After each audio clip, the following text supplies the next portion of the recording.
Between 1978 and 1990, a schoolteacher from the Soviet Union murdered at least 52 people, most of them children and young women, across the sprawling industrial heartland of southern Russia. His name was Andrei Chikatilo. He was caught. Eventually, after 12 years, after 6 lives, after an investigation that stumbled, collapsed, restarted and collapsed again, after the Soviet state executed an innocent man for crimes Chikatilo committed. This is not just a story about a killer. This is a story about a system, and what happens when that system decides that its own reputation matters more than the people it is supposed to protect. Andrei Chikatilo was born in 1936 in the Ukrainian SSR into a world shaped by famine and fear. The Holodomor, Stalin's forced starvation of Ukraine, had just killed millions. Chikatilo grew up in a country where unspeakable things were absorbed into silence, where suffering was something you didn't discuss, didn't report, didn't admit. His childhood was defined by deprivation, humiliation, and a mother who told him his older brother had been kidnapped and eaten by neighbors during the famine.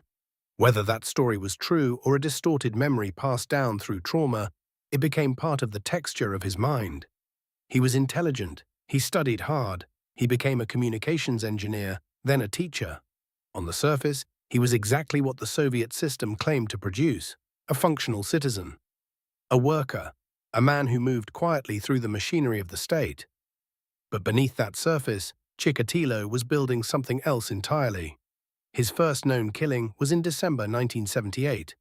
The victim was a 9-year-old girl named Lena Zakotnova. He lured her to a shack he'd secretly rented near the Grushevka River in Shakhty, a coal mining city in the Rostov Oblast.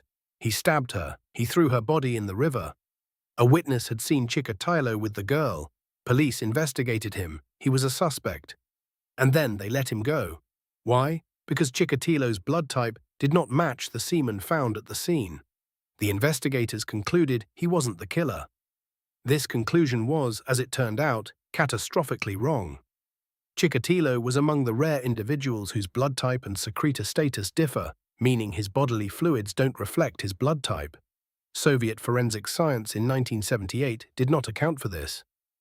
Instead, they arrested a local man named Alexander Kravchenko, who had a prior conviction for a similar crime, and charged him with the murder of Lena Zakotnova. Kravchenko maintained his innocence. He was convicted anyway. In 1984, Alexander Kravchenko was executed. By the time they killed him, Chikatilo had murdered at least 20 more people. Understanding how Chikatilo operated requires understanding the Soviet Union's relationship with crime statistics. In the Soviet system, crime, especially violent crime, was a political problem before it was a human one. High crime rates were interpreted as evidence of system failure. Local party officials were evaluated on the stability and productivity of their regions. A serial killer operating openly was not just a law enforcement crisis, it was an ideological embarrassment, so the murders were not reported publicly, not in newspapers, not on radio, not in any medium that ordinary Soviet citizens might access. The state controlled information, and information about a predator hunting children in the Rostov Oblast was information the state chose to suppress. Parents couldn't warn their children specifically. Teachers couldn't tell students what to watch for. The public couldn't be on alert for a man who fit Chikatilo's description. The very mechanism that might have stopped him, collective awareness, was deliberately disabled. Chikatilo preyed primarily on runaways, homeless individuals, and children traveling alone. He would meet them at bus stations and train depots, offer them food, cigarettes, a warm place to go. He had a teacher's manner, calm, authoritative, unthreatening. In a country where children were taught to respect adults in positions of authority, that manner was lethal. Between 1978 and 1982, he killed at least 14 times. Each murder was investigated locally. Each investigation stalled. There was no centralized database linking the crimes. There was no profile being built. There was no systemic recognition that a single person might be responsible for killings across multiple districts and years. The Soviet Union, in its obsession with the collective, had paradoxically built an investigative system that couldn't see the pattern in front of it. In 1982, investigators in the Rostov Oblast finally began to connect the dots. The bodies were being found in similar ways, in wooded areas near transit hubs, bearing similar wounds, showing evidence of similar method. A task force was assembled. The investigation had a name: Forest Belt. By 1983, Chikatilo was on a suspect list of over 150,000 men. His name appeared on that list.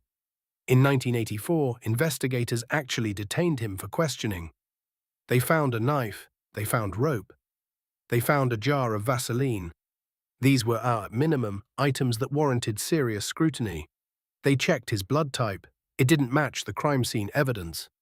He was released. Once again, the same forensic misunderstanding, the same gap in Soviet forensic knowledge about secretor status, allowed him to walk away from investigators who had every reason to hold him. Shortly after his release, the task force charged a different man. Yuri Kalenik, a mentally disabled man who, under intense interrogation pressure, confessed to several of the murders. Investigators believed they had their killer. The case was all but closed. Chikatilo had been killing throughout 1984. He killed 9 people that year alone, the most productive year of his 12-year campaign. Then, apparently sensing the investigation was intensifying, he went quiet. For 3 years, there were no new victims attributed to him. Investigators took this as confirmation that Kalenik was the killer. The task force wound down. In 1987, Chikatilo resumed killing. There was one man who refused to accept the official conclusion. Issa Kostoev was a senior investigator from Moscow, brought in to oversee the Rostov case in the late 1980s. He was methodical, persistent, and increasingly convinced that the murders had never actually stopped, that whoever was responsible had simply been more careful, more mobile, harder to find.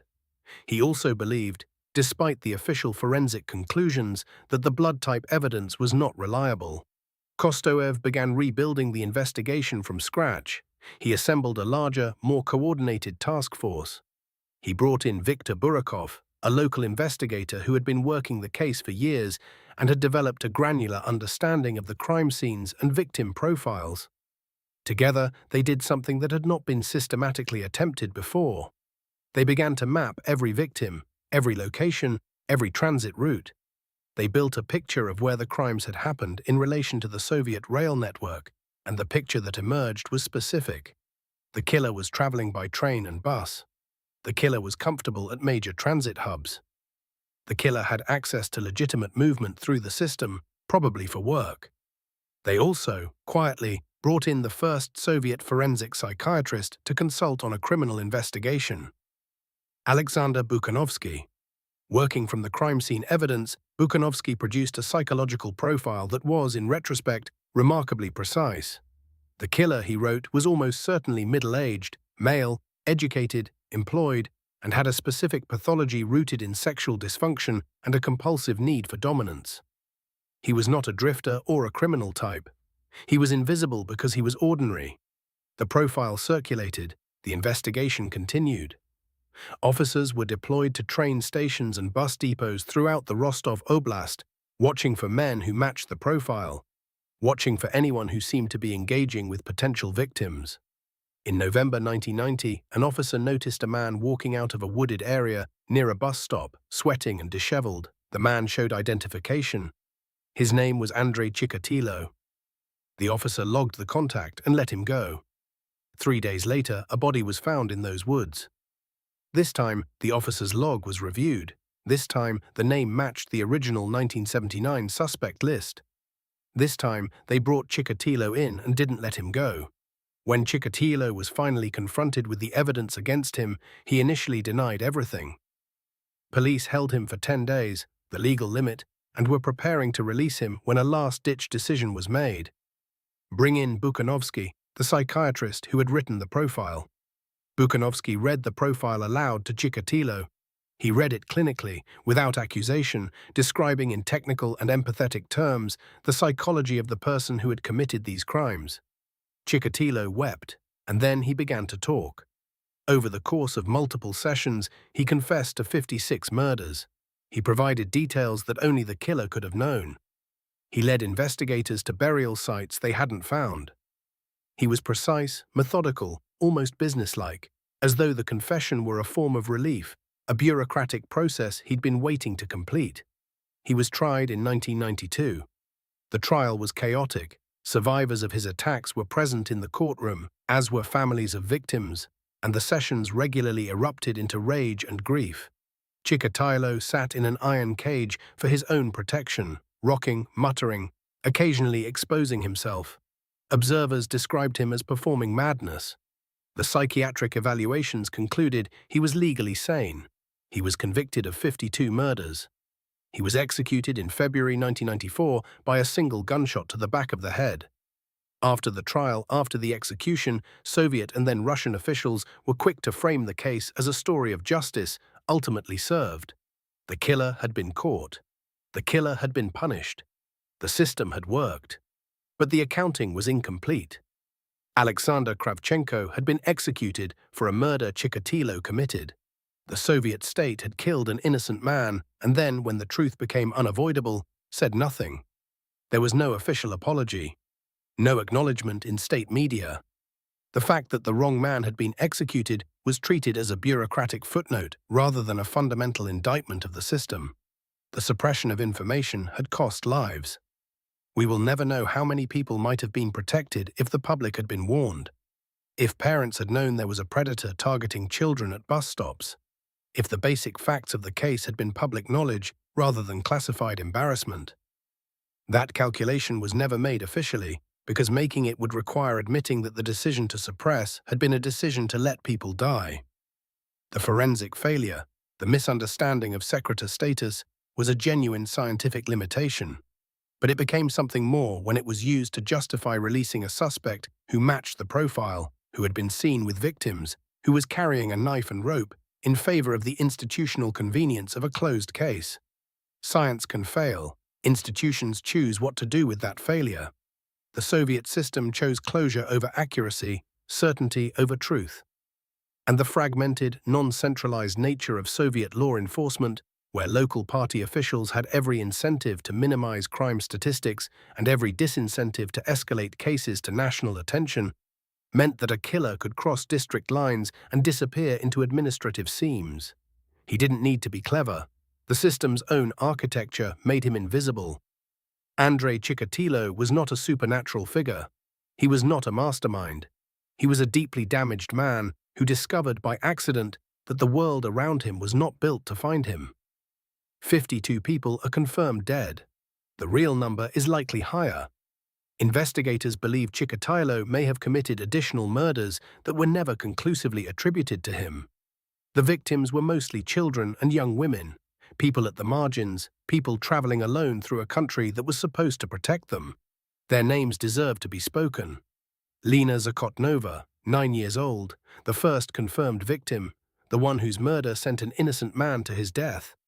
Larisa Tkachenko, 17, found in 1981, Lyubov Biryuk, 13, found in 1982, and 49 more, each with a name, each with a life that ended in a wooded area near a bus stop, near a rail depot, near the infrastructure of a country that was too proud to admit it had a problem. What this case reveals is not unique to the Soviet Union. Systems protect their own image. Bureaucracies close cases before they're solved. Information gets suppressed when it's inconvenient. Innocent people bear the consequences of institutional inertia. The victims who are hardest to see, the runaways, the homeless, the children traveling alone, are the ones least likely to force the system to act. The question this case forces us to ask is not, how could a monster like Chikatilo exist? The question is, what conditions did we build that let him operate undetected for 12 years? Because those conditions, the incentive to suppress bad news, the fragmentation of information, the willingness to close a case on convenient evidence rather than accurate evidence, the hierarchy that values institutional reputation over individual lives, those conditions did not disappear with the Soviet Union. They are features of systems, not bugs. Features, and they appear wherever accountability is optional and secrecy is rewarded. The victims of Andrei Chikatilo died because of what he did to them. But they were also failed, before he ever reached them, by every layer of a system that had decided its own comfort mattered more than their safety. That is what is buried here. and it deserves to be brought into the light.